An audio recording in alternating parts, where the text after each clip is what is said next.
নতুন রাঁধুনি রাঁধতে বইছে। কালারটা পুরো একে রইছে। হ্যাঁ, আসল খাওন তো হবাই আইছে। বড় বড় গোদা সিঙ্গড়টি তুই লইস। টেস্ট আর টেস্ট বেটা।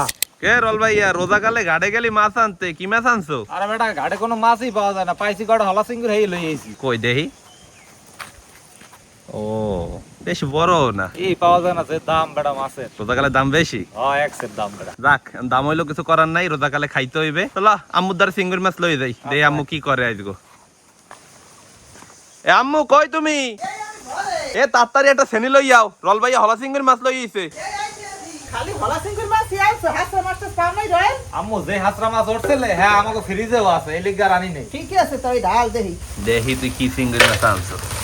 ওরে আল্লাহ, মাছ তো খারাপ না, এমন না যাওতে ধরছে। হ্যাঁ নদীর মাছ। আম্মু এখন এই নদীর হলা চিংড়ি দিয়ে কি করবা? টমেটো দিয়া ভুন মরে। আম্মু সেহরিতে খামু না ইফতারিতে খামাইয়া? ইফতারিতে খাবি এনে পান্তা বাদ দিয়ে। ও আচ্ছা আচ্ছা ঠিক আছে। অনেক মজা হবে বুঝলো। হ্যাঁ ইনশাআল্লাহ। সব চিংড়ি মাছটি কলম আমরা আজকে বনবো না, যে কটা বনবো এ কটা আম্মু আলাদা ভাবে বাঁচতে থইতে আছে। চিংড়ি মাছ ধুয়ে পুষে গুছগাছ করা হয়ে গেছে, এখন চিংড়ি মাছ করতে হইবে। আম্মু এই চিংড়ি মাছটা তো ইসা মাছও কয় না? হ্যাঁ। এই যে রকটা দেখতে আছেন, এই রকটা কলম হালাই দিতে হইবে। চিংড়ি মাছ কোড়া হয়ে গেছে, এখন আমরা টমেটো কুটবো। টমেটো দিয়ে চিংড়ি মাছ বোনার পান্নে সবকিছু গুছগাছ করা হয়ে গেছে, এখন আমরা রান্ধন চড়াই দিব। প্রথমে কড়াইর মধ্যে দিয়ে দিতে আসি সোয়াবিন তেল, কুচাইনা পেঁয়াজ, কাঁচা মরিচ। পেঁয়াজ আর মরিচ হালকা ভাজা হয়েছে, এখন চিংড়ি মাছ এর মধ্যে দিয়ে হালকা ভাজতে হইবে। নুন, চিংড়ি মাছ হালকা ভাজা হয়েছে, এখন দিব হলদির গুঁড়ি, মরিচের গুঁড়ি। এখন চিংড়ি মাছ ভালো মতো কষাইতে হইবে।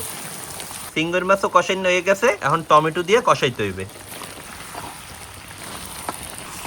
চিংড়ি মাছ আর টমেটো কষাইন হয়ে গেছে, এখন হারা জল দিয়ে দিব। নতুন রাঁধুনি রাঁধতে বইছে। নতুন রাঁধুনি হ্যাঁ কে তো লারাসারাই কি টেস্ট বাড়বে? হ্যাঁ পারবে আনে বেটা। রবিন, টমেটো দিয়ে সিঙ্গুর মাছ ভুনা হয়ে গেছে বাবা, এখন উদয় ছিল। আচ্ছা মুডই তো।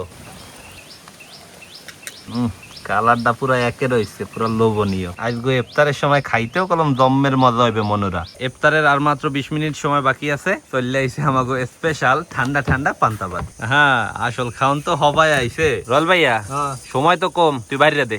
আচ্ছা। বড় বড় গোদা সিঙ্গড়টি তুই লইস। হ্যাঁ তোরেও দিতে আসি বেটা বড় অবশ্য তো গোদা সিঙ্গড় না, হলা সিঙ্গড়। হলা সিঙ্গুর। আলহামদুলিল্লাহ আজকে 24তম রমজানে আমার মনে হইতেছে আমরা সবচেয়ে সেরা একটা ইফতার লইয়া বইছি। রল ভাইয়া তুই কি কও, আজকে কি সেরা ইফতার না? হ্যাঁ এটা তো সেরা একটা। পান্তা ভাত আর টমেটো দিয়ে চিংড়ি মাছ ভুনা, খাইলে পরানা পুরা কাল জুড়াই দেব বেটা। বেটা এই আমার প্রিয় খাবার।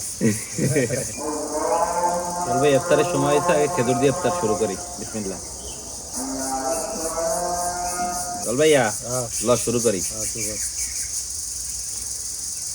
আম্মুর হাতে টমেটো দিয়ে চিংড়ি মাছ ভুনা অনেক মজা হয়েছে কিন্তু। রল ভাইয়া হ্যাঁ আম্মুর হাতে টমেটো দিয়ে চিংড়ি মাছ ভুনা কেমন লাগতে আছে? অনেক মজা, এটা তো আমার প্রিয়। আর ইফতারে তো জেরেমের পান্তা ভাত খায়, কলজাটা পুরো দূরেই যায়। কলজা এসে আমাকে পোড়ামরিচ, রল ভাইয়া হ্যাঁ পোড়ামরিচ দেখাই দেয়। এখন আনাম সিঙ্গুরে একটা কামড় দিয়ে লই। টেস্ট আর টেস্ট বেটা। কে মধু? মধু গুলগুলি।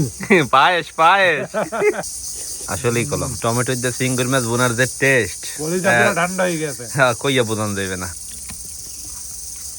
এই টেস্ট পাইতে হইলে কলম এই রমজানে আমনে গো এরমের পান্তা বাইদ দিয়ে টমেটো দিয়ে চিংড়ি মাছ ভুনা খাইতে হইবে। তো আপনারা কারা কারা পান্তা বাইদ দিয়ে ইফতার খুলতে পছন্দ করেন জানাইতে কলম বললেন না। রল ভাইয়া তো এই পুরো প্যাকেজের রেটিং দিবি কত? 10-এ 10। আমিও কলম পুরো একদম 10-এ 10 দেবো। আর আজকের ইফতার আমার কাছে সবচেয়ে সেরা ইফতার মনে হয়েছে, অন্তত পক্ষে আমার কাছে মনে হয়েছে। রল ভাইদের কি মনে হয়েছে? আমার কাছে সেরা, আসলেই সেরা। তো আশা করতেছি টমেটো দিয়ে চিংড়ি মাছ ভুনা আর পান্তা ভাতের ভিডিওটা আপনাকে সকলের দ্বারাই ভালো লাগবে। সবাই ভালো থাকেন, আসসালামু আলাইকুম।